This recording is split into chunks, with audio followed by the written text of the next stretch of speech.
Addiționul colegebo, ძვირფასო სტუმრებო, ქალბატონებო და ბატონებო, მე დღეს მოხარული ვარ, რომ ამ ღონისძიებას ვესწრები, ასე ვთქვათ, ერთ-ერთი თანამონაწილე ვარ, რადგანაც ჩვენ სერიოზული მუშაობა გავწიეთ იმისათვის, რომ პარლამენტის საბიუჯეტო ოფისმა ახლინდებურად თანამედროვე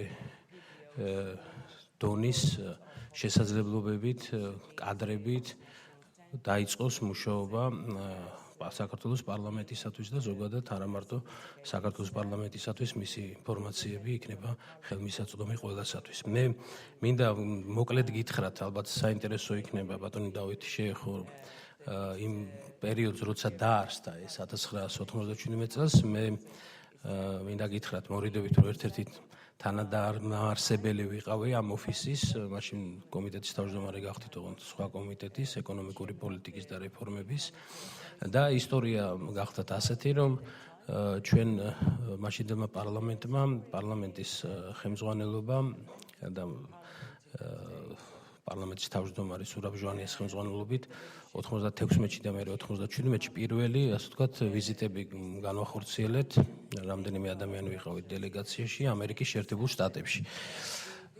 და ის მაშინ ჩაიყარა ზოგადად საფუძველი ამერიკის შეერთებულ შტატებთან ამ ურთიერთობას, როგორც ქვეყანასთან, ისე თვითონ კონგრესთან, სენატთან.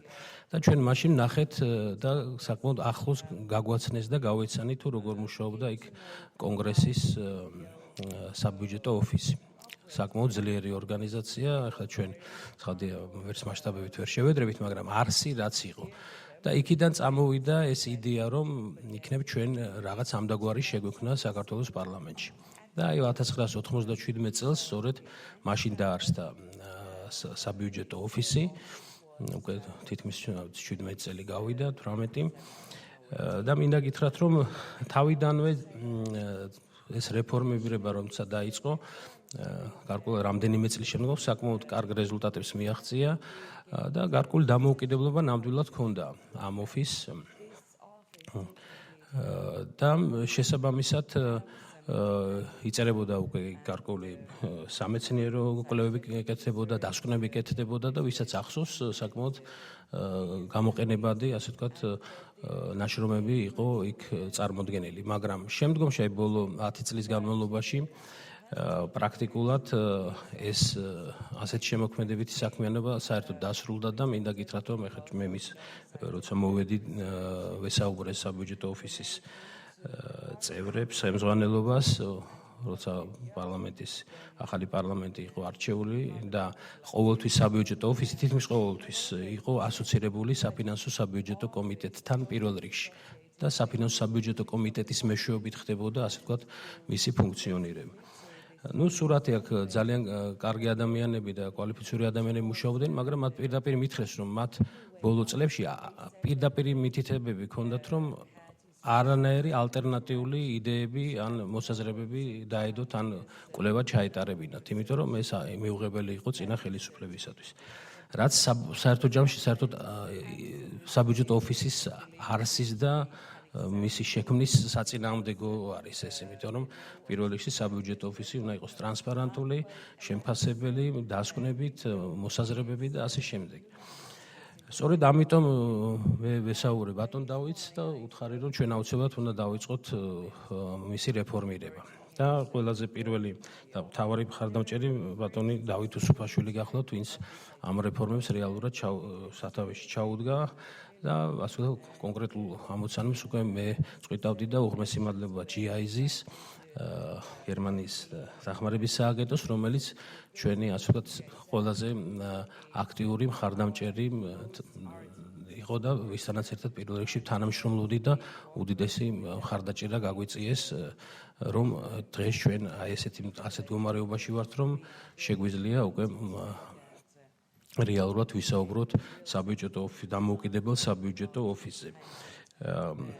საბიუჯეტო ოფისის ახალი დებულება დამტკიცდა და ის არის პარლამენტის აპარატის დამოუკიდებელი სტრუქტურული ერთეული, რომელიც პარლამენტს მიაწვდის საექსპერტო დასკვნებს და ანალიტიკურ ინფორმაციას ფინანსურ, საბიუჯეტო, მაკროეკონომიკურ და საჯარო ფინანსების მართვის საკითხებზე. ამასთან საბიუჯეტო ოფისის კვლევის შედეგები, სავარაუდო გათვლები, ინფორმაცია და მონაცემები იქნება გამჭვირვალე და საჯარო. ეს ყველაფერი დაიდება პარლამენტის საბიუჯეტო ოფისის ვებსაიტზე და ხელმისაწვდომი იქნება ყველასათვის. და თავისთავად განსაზღვრულია, რომ საბიუჯეტო ოფისი ითანამშრომლებს უმაღლეს საგანმანათლებლო დაწესებულებებთან, ეკონომიკის კვლევით ინსტიტუტებთან, საერთაშორისო ორგანიზაციებთან და მონაწილეობას მიიღებს სამეცნიერო დებატებსა და საერთაშორისო გამოცდილების გაზიარებაში. რაც შეეხება მისი დამოუკიდებლობა, ბატონმა დავითმა აღნიშნა, რომ ჩვენ მართლაც მაქსიმალურად ვცდილობთ, რომ ის იყოს დამოუკიდებელი და 5 წლით არის არჩეული ბატონი გიორგი ჯერენაშვილი ამ თანამდებობაზე და დამტკიცებულია მისი თანამდებობა პარლამენტის თავმჯდომარის მიერ. ეს ორგანო, პარლამენტის საბიუჯეტო ოფისი, ანგარიშვალდებული იქნება სამეთვალყურეო საბჭოსადმი, რომელიც დაკომპლექტებული იქნება როგორც უმრავლესობის, ისე უმცირესობის წარმომადგენლობით და დამოუკიდებელი პარლამენტის წევრებით და მას უხელმძღვანელებს საქართველოს პარლამენტის თავმჯდომარე. აღნიშნულ საბჭოს ყოველი წლის თებერვლის ბოლოს ყოველწლიურად განახლებულ მომდევნო 3 წლის განვითარების საშუალოვადიან სტრატეგიას წარუდგენს, რომელიც მოიცავს საბიუჯეტო ოფისის საქმიანობის ყველა ასპექტს. და ორგანიზაციული სტრუქტურა. დღეს ჩვენ გვაქვს პარლამენტის საბიუჯეტო ოფისის უკვე კონკრეტული ორგანიზაციული სტრუქტურა, 3 ძირითადი ქვედანაყოფი იქნება. ერთი არის, რომელიც გაუძღვება ბიუჯეტის ანალიზის მიმართულებას, რომელიც მიზნად ისახავს განახორციელოს ფისკალური პოლიტიკის, ასევე საშუალოვადიანი ფისკალური მდგრადობის ანალიზი სექტორულ დონეზე ცალკეულ სექტორებისთვის ფისკალური თვალსაზრისით და ასე შემდეგ. მეორე იქნება მაკროეკონომიკური და საგადასახადო პოლიტიკის ანალიზის მიმართულება, რომელიც მიზნად ისახავს განახორციელოს მაკროეკონომიკური გარემოს განვითარების ძირითადი ტენდენციების პერიოდული ანალიზი და ასევე საგადასახადო პოლიტიკის ანალიზი. და მესამე ეს საკანონმდებლო ინიციატივების ფინანსური დასაბუთებისა და საკანონმდებლო პროცესის ხელშეწყობის მიმართულება, რომელიც ეს ფუნქცია, რომელიც მუდმივად ჰქონდა, რომელიც კიდევ უფრო გაფართოვდება და საბიუჯეტო ოფისის ეს იუნიტი რეალურად დაეხმარება თვით პარლამენტის წევრებს, როცა მათ სურთ გარკვეული ინიციატივით შემოდიან და აქვთ წინადადებები ახალი საკანონმდებლო ინიციატივით და ამას სჭირდება პროფესიონალური გარკვეულწილად გათვლები, რა ეფექტი ექნება თქვა ბიუჯეტზე, შემოსავლების ნაწილზე, ხარჯების ნაწილზე, აი ამაში სწორედ საბიუჯეტო ოფისი დაეხმარება. ასე რომ ჩვენ საკმაოდ სერიოზული მუშაობა გავწიეთ ამ 1 წლის განმავლობაში და მე მოხარული ვარ, რომ დღეს ჩვენ შეგვიძლია ვთქვათ, რომ საქართველოს პარლამენტს ნამდვილად ყავს, გააჩნია საერთაშორისო დონის